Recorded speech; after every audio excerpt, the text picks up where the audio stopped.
Hello, it's Claire Haynes from the Caribbean Health and Nutrition Chronicles. Today is the 9th of June 2015. Thanks so much to all of you who purchased last week's Sunday Sun and for reading the article about my journey out the Catelli box. And also to all of you who shared the article on Facebook. I got 11 shares. I was pleasantly surprised. My poor son will probably never be able to eat macaroni pie in this country without somebody being like, you better put that down. You know your mommy don't want you eating that. You know us Bajans, but it's all good. We'll work around it. Last week, Thursday, I was put out of my comfort zone yet again. I was a featured guest on Hey Vajayjay every Thursday at 8 p.m. on the beat104.com with host Tracey and Shazz. Last week we talked about maintaining a fit vag. Those two women are full of so much energy and crazy comfortable talking about a topic that is quite taboo in this country, the vagina. Great work, ladies, for coming out of your box and breaking some barriers. Just to recap a few points, mainly relating to food, for those of you who missed the show. And yes, gentlemen, you too can listen up. You know, these are things that, as a couple, we ought to feel comfortable talking about these things with our partners. When it comes to a healthy vajayjay is naturally acidic, and it has a healthy host of bacteria that help to ward off infections and to just keep things flowing as designed. When it comes to foods, well, first of all, let's start with drinks. Water, and more water. Ladies, you need to drink a lot of water. Keeps the kidneys flushed, keeps the bladder flushed, and keeps everything as it should be. When it comes to food though, certain foods can change this environment for the good or the bad. When it comes to things like smell, this is not necessarily related to whether the food is healthy or not, but rather the constitution of the actual food. So for instance, strong spices such as turmeric, foods like garlic, broccoli, asparagus, red meat and dairy have been said to actually cause an unpleasant scent. And sometimes this is not the vajayjay per se, but more the sweat glands in the area. Fruits, on the other hand, things like bananas, strawberries, watermelon, pineapple, have been said to cause more of a pleasant scent. Yogurt is a definite must in the female diet.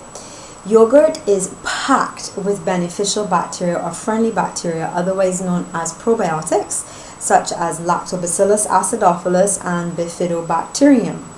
These bacteria help us to fight infections, such as yeast infections, and also for ladies and for the gentlemen, they help to boost overall digestive health. A word of caution when purchasing yogurt though. If you're looking to buy yogurt for more therapeutic purposes, as opposed to as a snack or something that you like as a treat, you need to read the label really carefully. There are a lot of brands out there that are actually very full of sugar, which brings me back to a point relating to the video I posted last week about sugar. There are a few things that I want to clarify.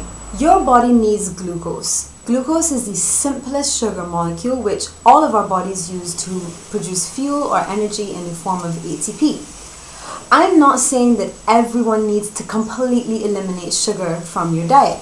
What I am trying to emphasize is developing an awareness of the astounding quantities that we eat every day unknowingly in the form of refined sugars, primarily, that are completely stripped of fiber and wreak havoc in our body, resulting in diseases not just like diabetes and cancer and other chronic diseases, but sometimes things like yeast infections in women. The World Health Organization recommends that women have no more than 6 teaspoons of added sugar a day. So let's do that really quickly. 1, 2, 3, 4, 5, 6. Just short of 25 grams is really what it's supposed to be. Depending on how generous you are, you may overshot that a bit. For men, it's supposed to be no more than 9. So let's do that quickly. 7, 8, 9. So that roughly equates to about 40 grams, again depending on how generous you are with your teaspoons. So if we take 25 grams as the average and times that by 7, that's what? 175 grams per week. of added sugar allowed. However, if we were to do, let's take this can of Fruta, which the back states 40 grams of added sugar per can. We had 1 can of this for breakfast, let's say, because our school kids do have it for breakfast. What does that equate to? A week.